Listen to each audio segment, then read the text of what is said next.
रहस्यमयी धूमकेतु ने खलबली मचा दी है। इसकी वजह से इस धूमकेतु की रफ्तार में अचानक से इजाफा और इसका बदलता रंग। इसका नाम दिया गया है 3I एटलस और दुनिया भर के खगोलविद इस पर नजर रखे हुए हैं।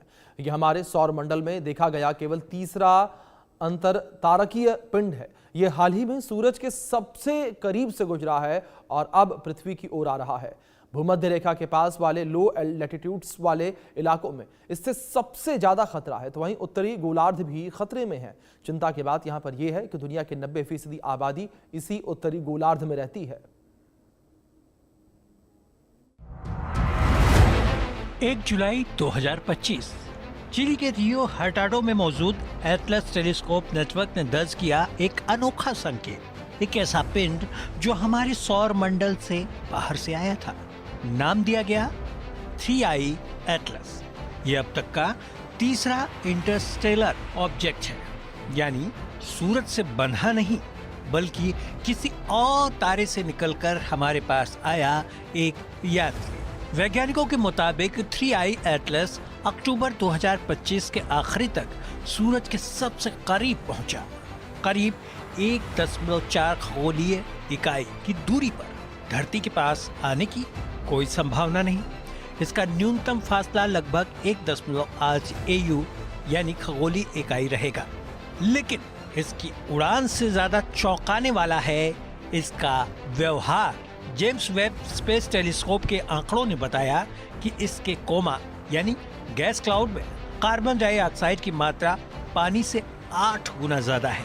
सामान्य धूमकेतु में ऐसा अनुपात कभी नहीं देखा गया और इसकी पूंछ नीली रोशनी से चमक रही है। हाँ, नीली। धूल आमतौर पर रोशनी को लाल बनाती है, लेकिन 3I एटलस की नीली चमक वैज्ञानिकों के लिए रहस्य बन गई है।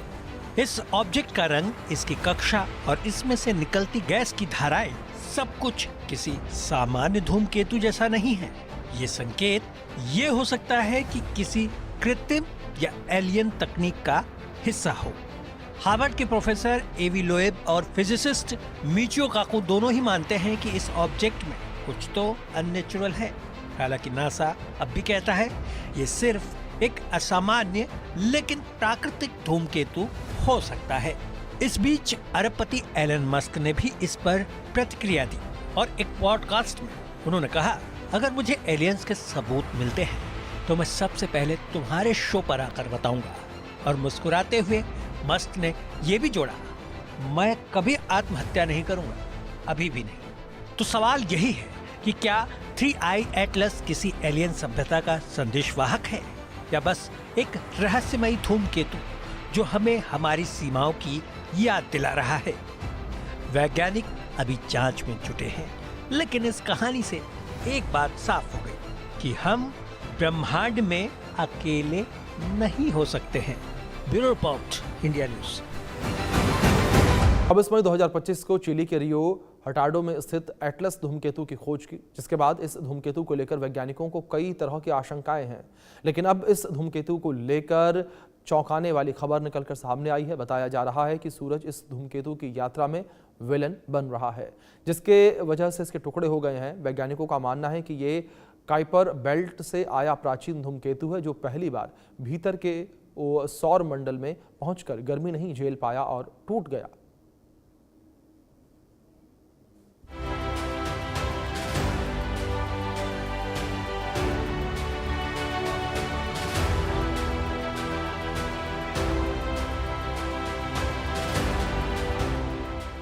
खगोलविदों ने हाल ही में सौर मंडल के धूमकेतु C 2025 K1 एटलस की ऐसी तस्वीर दर्ज की है, जिससे यह साफ संकेत मिलता है कि यह धूमकेतु अब टूटकर बिखरने के प्रोसेस में है। अंतरिक्ष वैज्ञानिकों ने बताया कि 11 नवंबर की रात से इसके स्ट्रक्चर में तेजी से बदलाव दिखाई देने लगा है। वैज्ञानिकों का मानना है कि अक्टूबर की शुरुआत में इसके सूरज के बहुत करीब पहुंचने से इसकी मजबूत परत कमजोर हो गई। यह धूमकेतु मई 2025 में खोजा गया था। इसके बाद ये धीरे धीरे ज्यादा चमकने लगा, क्योंकि सूरज के पास जाते हुए इसकी जमी हुई बर्फ पिघलकर गैस में बदलने लगी। यही गैस धूमकेतु के चारों तरफ एक चमकीला बादल बनाती है, जिसे कोमा कहा जाता है। सूरज से निकली तेज हवा इस गैस को पीछे की तरफ उड़ा देती है। जिससे धूमकेतु की लंबी पूंछ बनती है। हालांकि ये इतना चमकीला नहीं था कि इसे नंगी आंखों से देखा जा सके। 8 अक्टूबर को सूरज के पास से गुजरने के बाद धूमकेतु की हालत बिगड़ती चली गई और आखिरकार नवंबर में इसका ढांचा टूट गया। इटली के एस्यागो ऑब्जर्वेटरी के 1.82 मीटर कॉपरनिकस टेलीस्कोप से ली गई तस्वीरों में 11 नवंबर की रात धूमकेतु के 3 बड़े टुकड़े दिखाई दिए। वहीं इटली के वैज्ञानिकों की माने तो वैज्ञानिकों का मानना है कि यह धूमकेतु सौर मंडल के बेहद दूर वाले हिस्से यानी काइपर बेल्ट से आया है।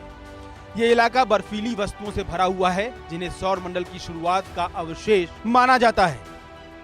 उम्मीद की जा रही है कि यह धूमकेतु अपनी पहली ही यात्रा में भीतर के सौर मंडल की गर्मी को सहन नहीं कर पाया और टूट गया।